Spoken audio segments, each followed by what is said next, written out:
The new Catalan Ministry for Foreign Affairs, headed by pro-independence cross-party list Junts Pel Sí member Raül Romeva, has been suspended. The Spanish Constitutional Court accepted the appeal presented by the Spanish executive, which considers the Catalan government to have exceeded the competences in matters of foreign affairs specified in the Catalan Statute of Autonomy.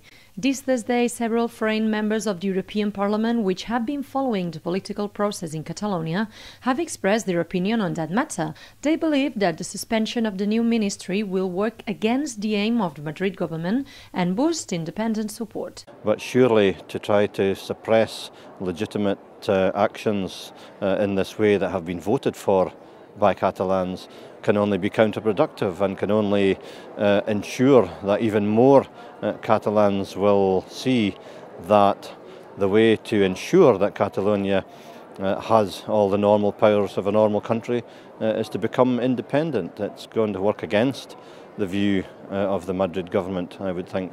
D'aquesta forma, com vol el govern de Madrid o d'Espanya que els catalans se sentin bé junt amb ells?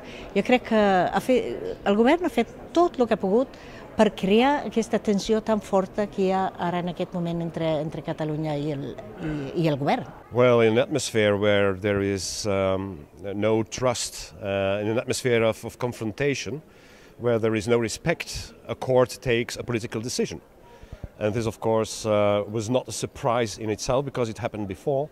But it means, again, that the Spanish centralist forces use their courts to do the dirty work for them, to take political decisions. And underlines the fact that if we want to be normal, independent countries with all of the normal powers that normal countries have, and we do, then independence is the route that we must choose in order to achieve what we want to achieve.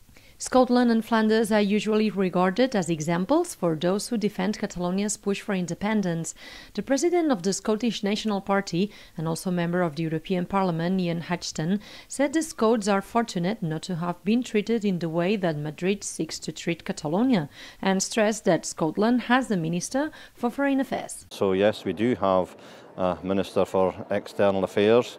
We're proud of the work that that Minister does, and it allows him, within the UK context at least, to work with ministers at Westminster to try to influence the UK line in foreign affairs and in European matters, and our Minister works very hard at that. So perhaps we're fortunate that we haven't been treated in the way that Madrid seeks to treat Catalonia.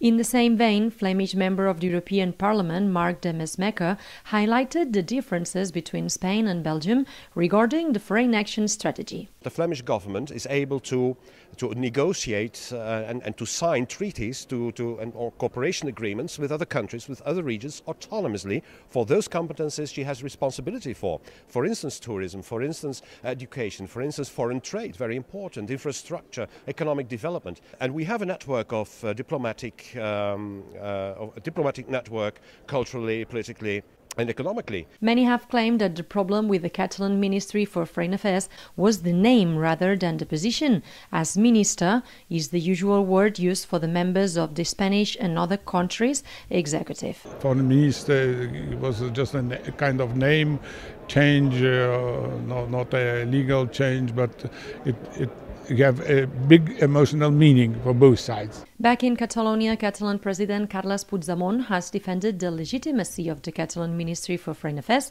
and the task of Raül Romeva, who he assured will continue to be the Catalan Minister for Foreign Affairs. Cap dubte que aquest govern continuarà fent acció exterior i que el conseller Romeva continuarà sent conseller. Nosaltres tenim la tranquil·litat absoluta de que el que estem fent és necessari, és legítim i ho seguiré fent, perquè a més és un mandat democràtic però és que, a més, no s'entendria que avui, en el món que vivim, un país com Catalunya no tingués acció exterior. The suspension of the Catalan Ministry for Foreign Affairs arrives after the Spanish executive decided to take many Catalan laws before the courts. In November, the Parliament's pro-independence declaration proposal was also suspended, and a month earlier, the Spanish Constitutional Court also put the reform of the law, which would regulate Catalonia's tax agency, on hold.